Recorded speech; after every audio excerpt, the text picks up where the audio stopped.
ឡាញ់ហើយស្មោះជាពាក្យមិនពីបាក់និយាយបងព្យាយាមប្រាប់ទៅស្រីគួរស្ដាប់ឲ្យចប់គុំកាត់ន័យសំដួលបងសួររាប់ឆ្នាំមុនឆ្លើយថាចាំត្រាស់ត្រាំដាំគេ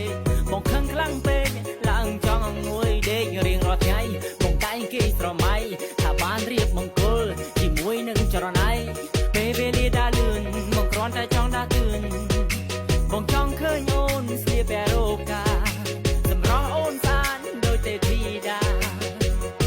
រៀបការនឹងបងបានទេរៀបការនឹងបងបានទេ baby ពាក្យថាស្រឡាញ់ហើយស្មោះជាពាក្យមិនពីបាក់និយាយអ្នកខ្លះស្នេហាស្បមានរាប់ឆ្នាំតែត្រូវបារជ័យអ្នកខ្លះជាគិតថាស្កាប់ធម្មជាតិប្រើច្រើនហើយក៏បងប្អូនអរគ្នានៅឡើយតែកាណាដាស្កាប់ឬម៉ាលីកានេះសាកមកប្រើបងមើលដឹងតែប្រើឲ្យជាប់ចិត្តនិយាយពីថាសាច់ស្កាប់លំងួតមកស្បូតរកព្រៃធម្មជាតិជួយព្យាបាលស្បែកតែមានបញ្ហាបាយសម្រាប់ក្រំគ្រឿងនេះល្អ